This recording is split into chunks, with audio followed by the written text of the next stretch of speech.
Good morning, everybody. Waukesha County Court Judge, Chief Judge of the 3rd Judicial District and conservative candidate for Wisconsin Supreme Court, Jennifer Dorow, is our very special guest today, Wednesday, February 8th, 2023. For DrydenWire.com, I'm Ben Dryden, and we are streaming today's live show on DrydenWire's Facebook page, also on our YouTube channel. So however you may be watching, welcome and thank you for joining us. Special thank you to businessman, attorney, and former Wisconsin legislator Adam Jarkow for filling in for Fitzy on yesterday's Positive Tuesday with Ben and Fitzy show. And a reminder, tomorrow, it's the second Thursday of the month, so 7th Congressional District Representative Tom Tiffany will be back for our monthly Breakfast with Tiffany show. But today, we welcome, for the first time on the show, Waukesha County Court Judge, conservative candidate for Wisconsin Supreme Court, Jennifer Dorow. Jennifer, good morning. Good morning. How are you today? I'm wonderful. Sounds like you've had a pretty busy morning. I have, so I really appreciate you adjusting the start time. Thank you so much. It's an honor and a privilege to have you on anyhow. So I don't care if it's 8:30 or 9 o'clock. That's just great. So how are you? Thanks for coming on, by the way. And there's a lot we have to get to. I think we want to try to run this. You have like court or something else coming up here soon, so we're going to try to stick to 30 minutes today. And there's this, there's a candidate Dorow, and there's a judge Dorow, but there's also Jennifer Dorow. So if it's okay with you, since this is the first time that you've been on, why don't we start with Jennifer Dorow? Let us get to know you. So we can start wherever you want to start. We can start with where were you born, where were you raised? Before we get to that, if you wouldn't mind, yesterday was a hard day in Milwaukee and southeastern Wisconsin because a police officer was shot and killed in the line of duty. And I would just love to take a moment of silence for him and for his family. It's something that hits really hard for me, hits home for me. And if we could do that, I'd really appreciate it. Certainly.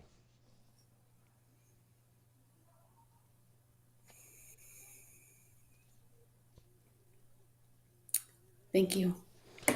So let's get to know you a little bit. And by the way, law enforcement, and we didn't really get a chance to talk. Usually I get a chance to talk to someone that's coming on for the first time, but we are huge supporters of law enforcement here at Dryden Wire. My father was a sheriff for almost 30 years here in Washburn County. My sister's in the FBI. My brother's a chief of police. My uncle's a detective in the Chicago area. So law enforcement, yeah, we take that pretty seriously. So I really appreciate that moment of silence. Thank you. Thank you. Same here. My husband spent 10 years at the city of Waukesha Police Department. And then, he left as a sergeant. Then he took over as the associate dean at the local technical college, but in charge of all of the law enforcement programs training. And then spent, after doing that for about, I think it was 15 years, he spent 3 years at the Department of Homeland Security as an undersecretary. What? Yeah. So we are... law enforcement is very important to my family. When I say I started off with why I wanted to do that, of course, for the officer and his family, but it hits home personally. I lost my uncle in the line of duty in 1985. So I really thank you for letting me take that moment of silence. Oh my goodness. So you hope, not hopefully, but I do want to ask you about that, what you had just mentioned, but I'm assuming that's going to come up in kind of this little bio about you and getting to where you are now. So let's go back to Jennifer. Where were you born? Where were you raised? Born in Milwaukee, Wisconsin. My family moved out to Waukesha when I was 7 years old, and I've been in Waukesha County ever since. So born and raised in Wisconsin, and this is my home. Love this state. Same for my husband. He was born and raised in Wisconsin as well. So Jennifer spent time at Waukesha South High School. That's where I graduated from in 1988. So I'll give you a little hint of how old I am. Little known fact about me, because some people always want to say, what don't we know about you? So there's two things I like to tell people. One is I have a twin sister. Her name is Jacqueline, and one of my best friends. And then second, I held a state record in the 100-meter high hurdles for 22 years. What? How high? Wait, you said how? What was it? Hurdles? Hurdles. So yes. So they're only 33 inches. They get a lot higher if you're a guy. But set that record in 1988. It actually was broke the weekend I had my daughter, and let me tell you, that young lady, she's going to get that record back in the family. Love it. Love it. So were you there? Like, actually, this is so timely because last night, LeBron James just passed Kareem Abdul-Jabbar for the all-time scoring leader, and Kareem Abdul-Jabbar was in the audience. And I remember watching. I didn't watch the game, but I saw this morning on SportsCenter, and he was there. And every time he made a basket, Kareem Abdul-Jabbar is like, you know, and he wasn't like quite that way, but it was. I don't know. Are you happy that someone did, or is it? But it sounds like maybe your daughter's already been tasked with getting that back. So did you go to that thing? It was great to hold it for 22 years. It's one of those weird records, at least in my opinion, where you really need good competition to win. And that's when I set the record. It was myself and another girl. We kind of went back and forth all season, and just the right conditions. Same thing in when it was broke in 2010, and some really good competition. I was not there because I was having a baby. Oh, right. No, forgot about that. I mean, just that little thing, having a baby. So you leave high school, you graduate, I think you said 88, and then what? Did you know at that point what you wanted to do, or did you go to college with unknown, or did you go to, I'm assuming you went to college. Well, of course you Yes, did. I did. I actually ran in college. I started out at Drake University. When I was in high school, I said, I want to be in broadcast communication. I want to be a reporter. And so that was what I studied. I got a degree in broadcast communication. I spent 2 years at Drake University, and then I transferred to Marquette University, ran track at both universities, lettered at both, and then graduated in 1992. And by that time, I shift my focus, and I decided I wanted to go to law school. I took a gap year where I worked as a legal secretary. My advice to all you young lawyer wannabe, that you should really work in a law office as a non-lawyer, as either the receptionist, as an assistant, paralegal, before you go to law school and become a lawyer, because you will have a much better appreciation for your staff and understand that they're part of a very important team. Did that also help you decide? So you said that you decided you wanted to go to law school and then had this 1 year off, or was it afterwards? So did this, when you went, I guess my question is, when you went and you worked there for that year, did that encourage you? Did that make you, after being in that environment, make you go, yes, this is definitely, I want to be a part of all of this? Or is it, well, I mean, I don't know, it wasn't that great, but I still want to do it? No, I actually knew I wanted to go, and then I needed to take the LSAT. And so I wanted to work, and I decided to work in the legal field. Actually just solidified what I wanted to do. And then, got my LSAT done, applied to law school, was accepted, and then went to Regent University School of Law, which is in Virginia Beach, Virginia. Why there, out of curiosity, or any particular reason?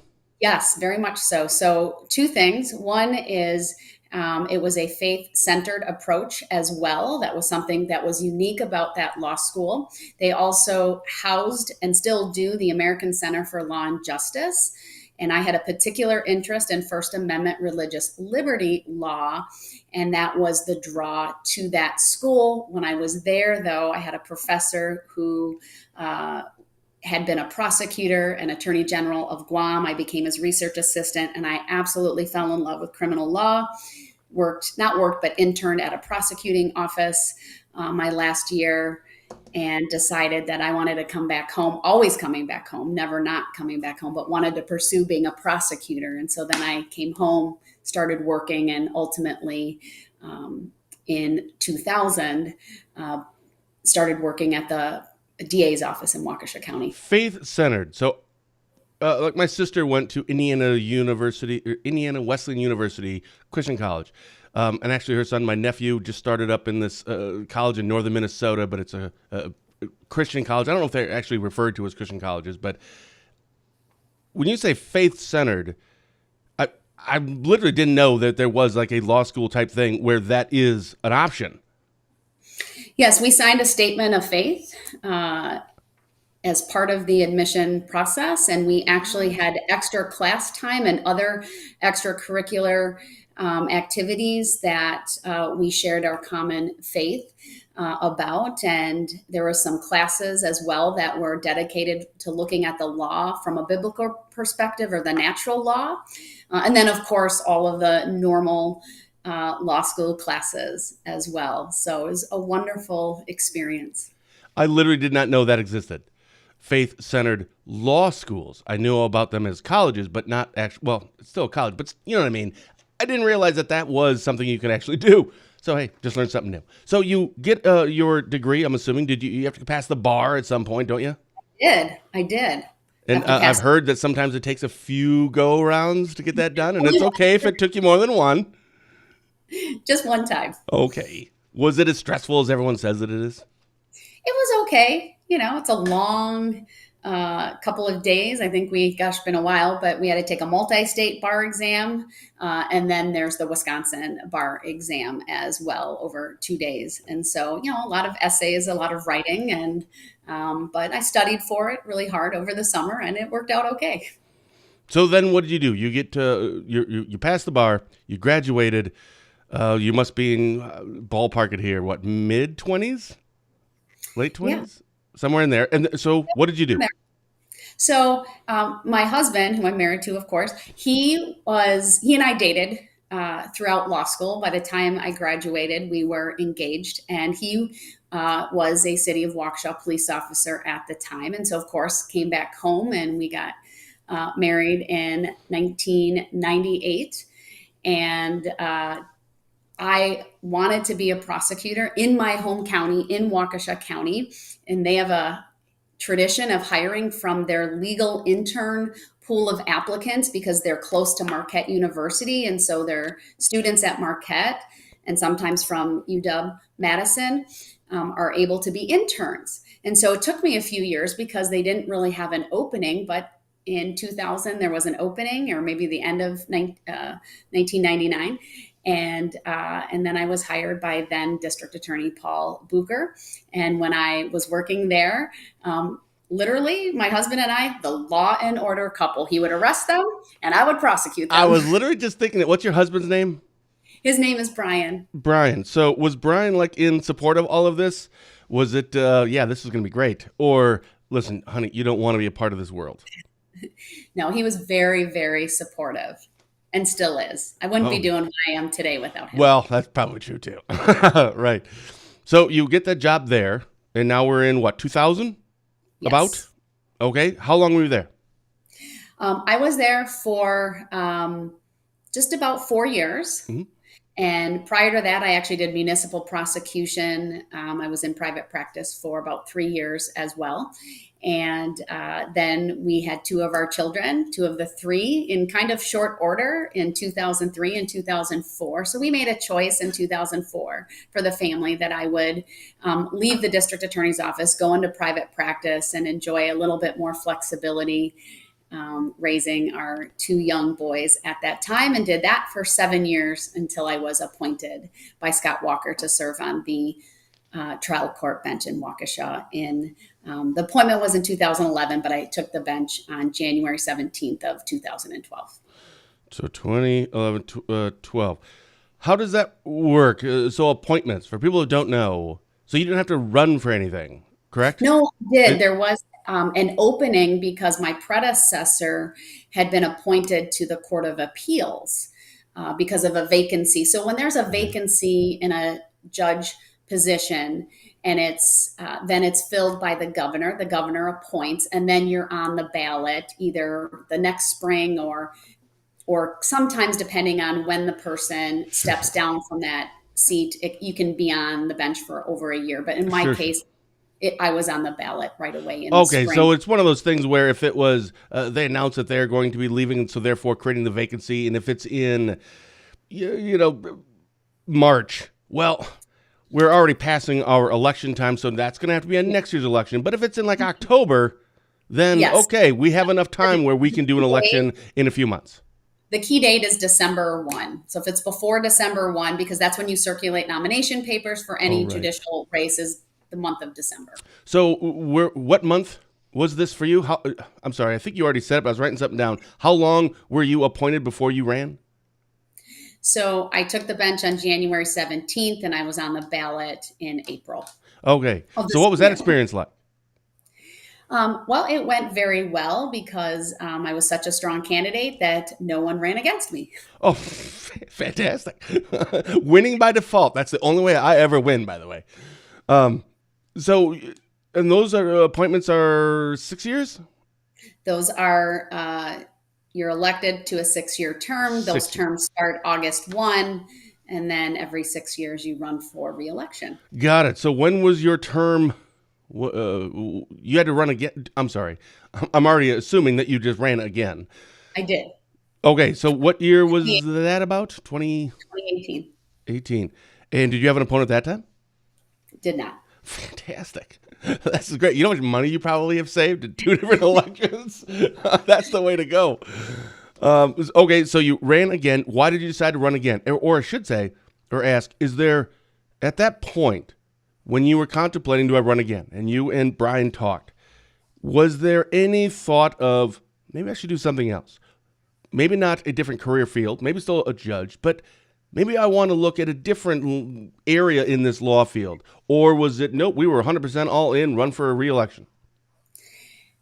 So my third child entered in 2010. And so when I first took the bench, she was only about a year and a half. And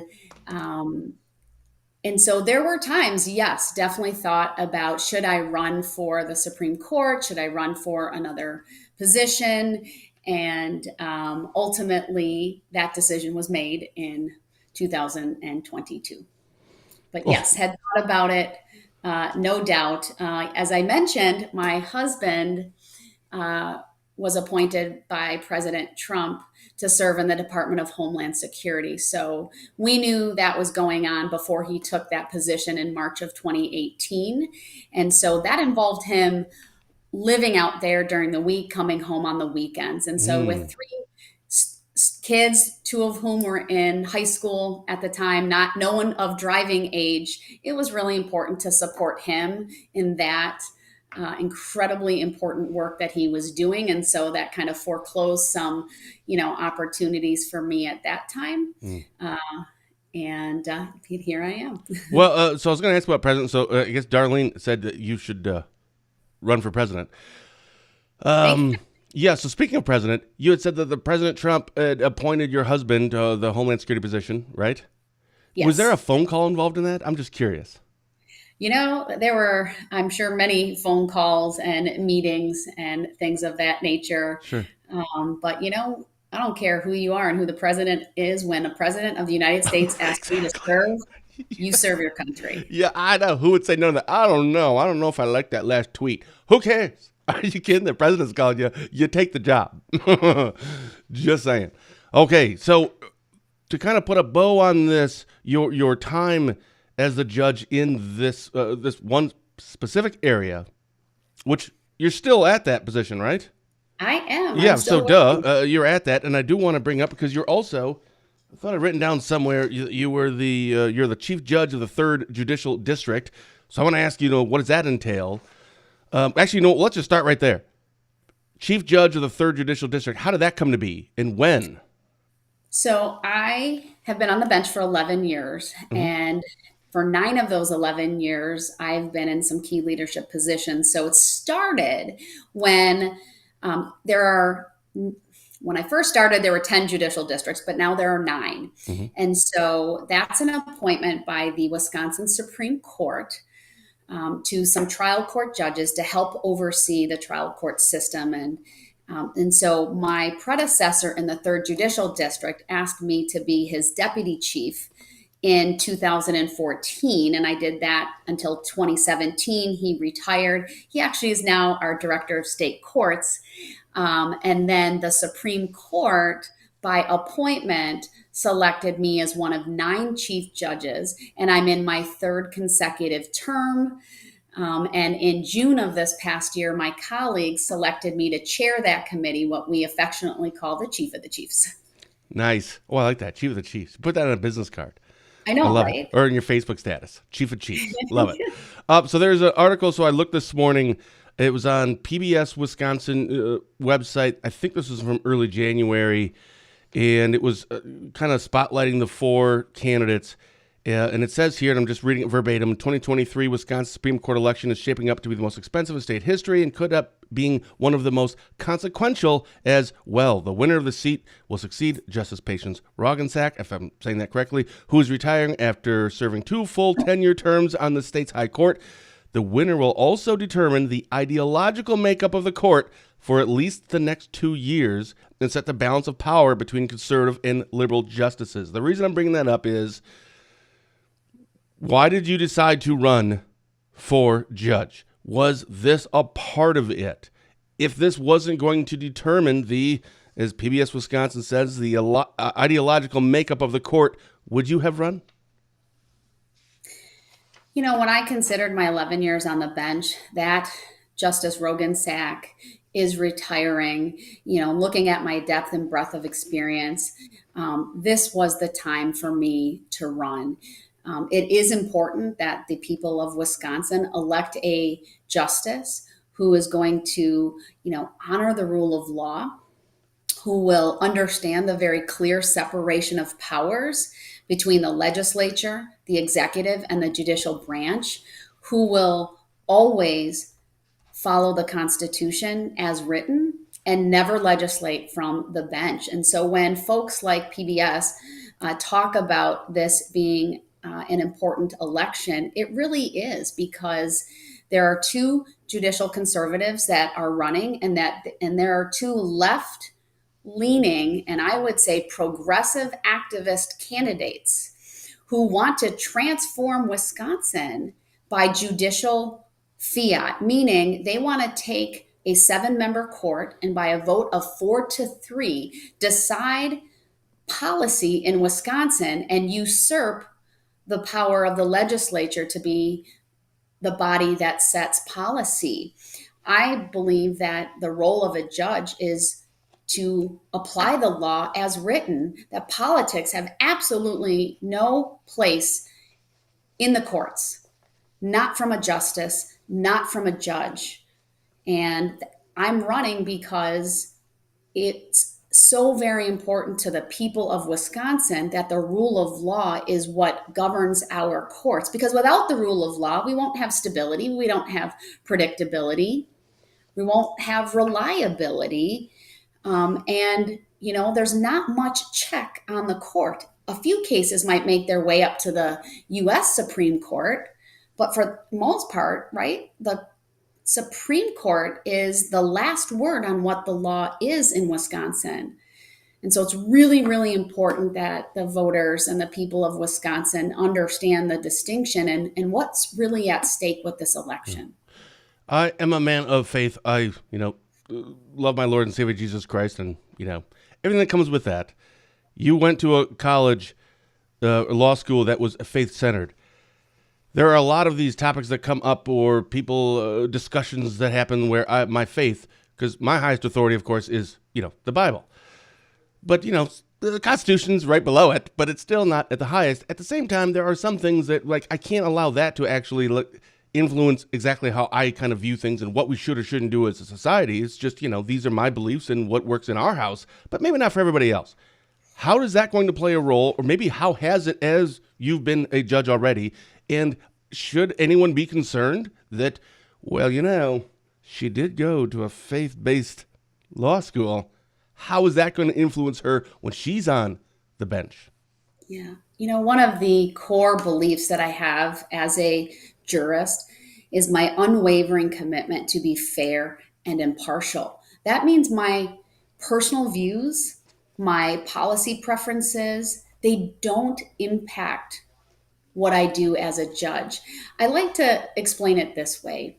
A judge wears a robe for 2 reasons. The first reason is it is a sign of authority, but the other reason is that it's a reminder to not only the people and the litigants sitting before me, but to me, that those personal beliefs are shielded, right? That I cover them up so that they don't influence the decisions that I make. You think of the image that we have in our justice system about Lady Justice. There's two things. One, she wears a blindfold, and two, she has equally balanced scales that she's holding. And that should be the core of every justice and judge, to honor that.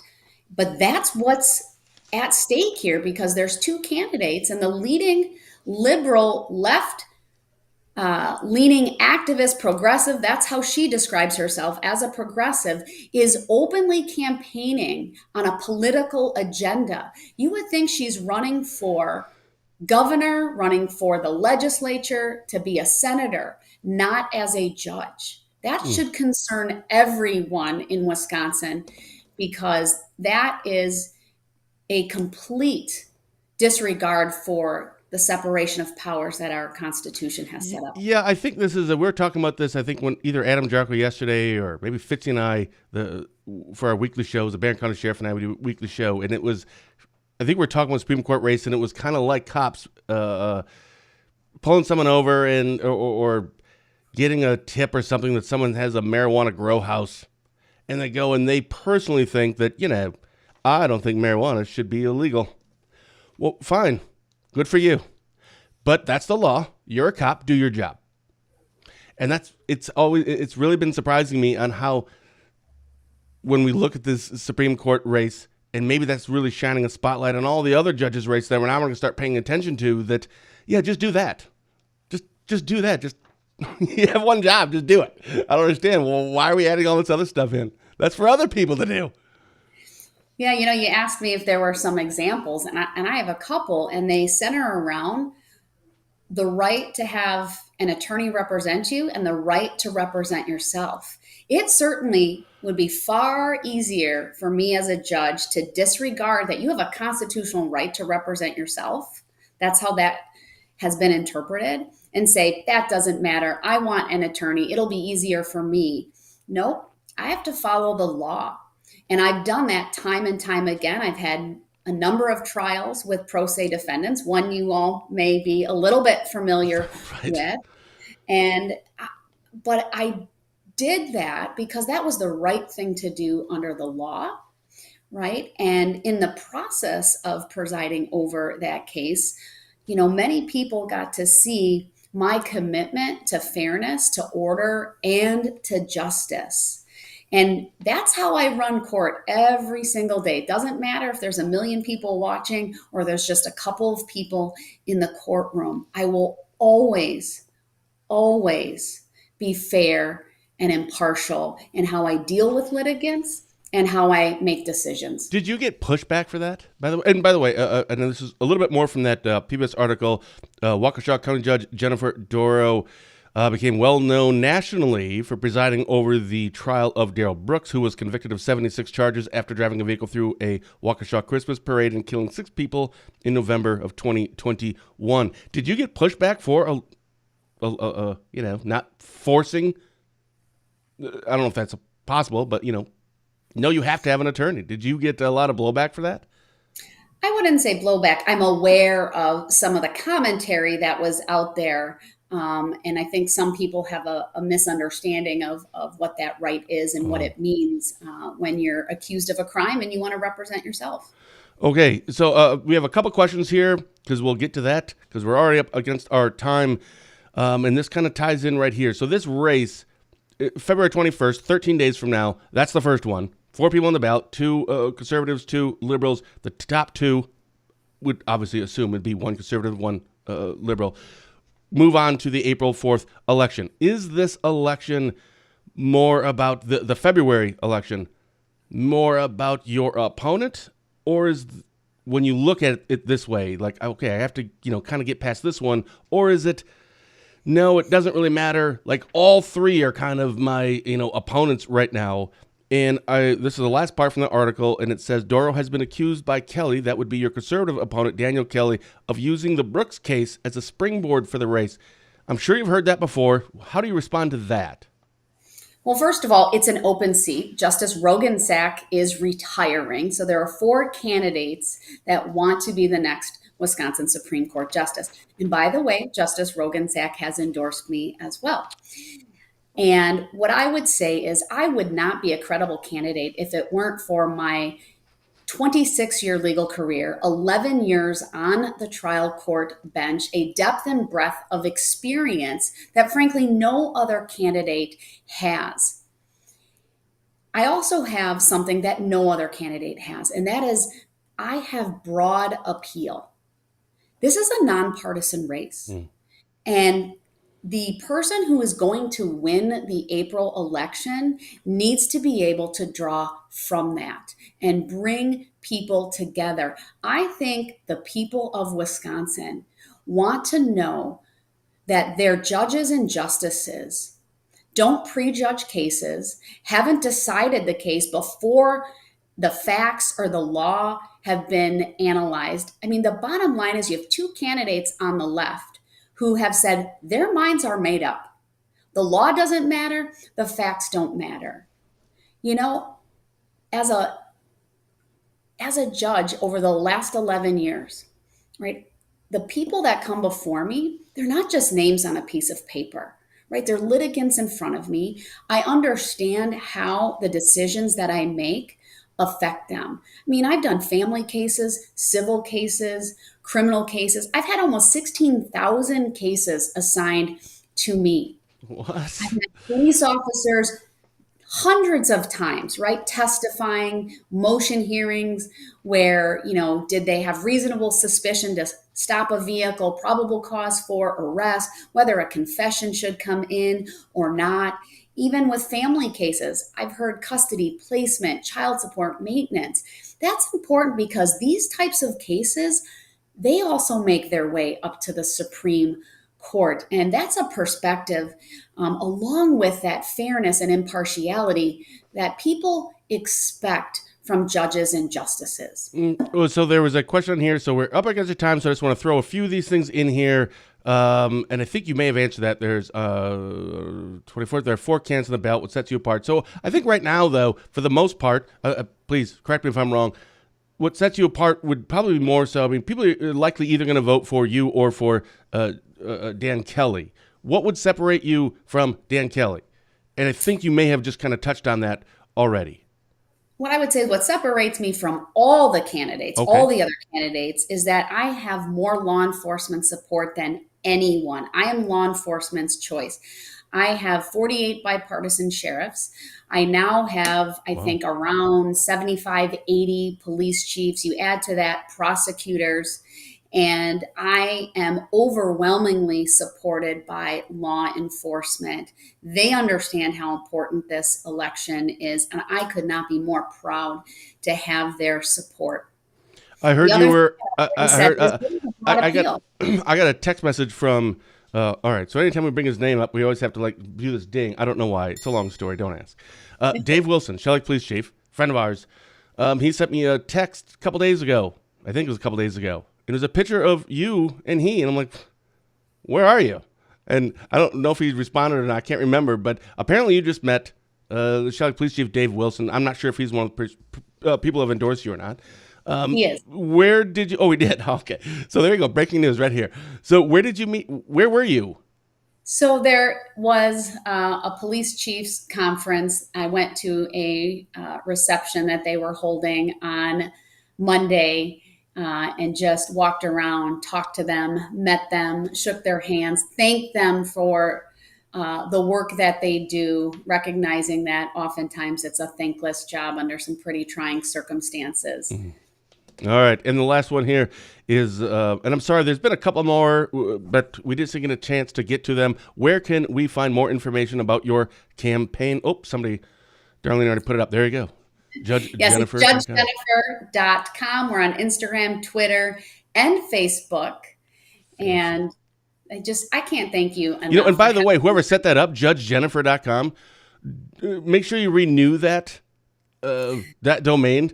And then you can resell it later because there's going to be another Jennifer running for judge somewhere. You can sell something like $5,000. I'm just saying, you want to hold on to that one. Awesome. Is there anything else that you want? Okay. We could talk a lot longer. And after February 21st, we'll just assume We will have you back on after that, and we can get a little bit more into that next race and more about kind of where your stances and views and how you view the Supreme Court and the roles of a justice. But for now, is there anything else that you wanted to make sure we talked about that we didn't get a chance to? Yeah, I have two things. One is, there is a left activist or political action group that is spending about $829,000. I'm not sure if it's weekly or just in between now and February 21st with negative attack ads against me. They've made it very, very clear who they do not want to run against in the April election. I just ask that your voters not, be hoodwinked by the distraction and the disinformation that's out there. But I need everyone's vote in order to get through this primary. It's incredibly important. And then the second thing would be, and I think this is really important to your voters as well, because it's something I'm hearing time and time again on the campaign trail. And that is, we need unity from the two conservative candidates. We do not want to repeat what happened this past fall. That is why I have pledged that if I am not the conservative candidate to get through the primary, and former Justice Dan Kelly is, that I unequivocally will support him, endorse him, and do what I can to make sure he is elected. He has not made that same promise. Why don't more people do that? On I either side, Republicans, Democrats, conservatives, liberals, left, right, doesn't matter. Why don't more people do that? I can only speak for myself, and I think it's really important. It's good to have primaries. It's good to see good people step up and run for office. It's not easy, but then we need to support one another if we're not the one that makes it through. You'd think so. I mean, there's some things you don't want to, right? Like if my wife all of a sudden decided to divorce me and she's marrying someone else, I'm not going to endorse the dude. So, I mean, that's different. That's a little different. That's a little different. Awesome. Jennifer, thank you so very much for coming on. You're welcome back anytime. Thank you. I'd love to be back. Bye-bye, everyone. I can't wait. I'm sure we will. Absolutely. Right? And even, no matter what happens February 21st, we'll just have you back on sometime in March or April. How about that? That'd be great. All right. Special thank you to our guest today, Waukesha County Court Judge and Chief Judge of the 3rd Judicial District and conservative candidate for Wisconsin Supreme Court, Jennifer Dorow, for taking the time to chat with us today. I'll see you right back here tomorrow morning at 8:30 when 7th Congressional District Congressman Tom Tiffany will be joining me for our monthly Breakfast with Tiffany show. Until then, for DrydenWare.com, I'm Ben Dryden saying thank you for watching, and as always, have a blessed day.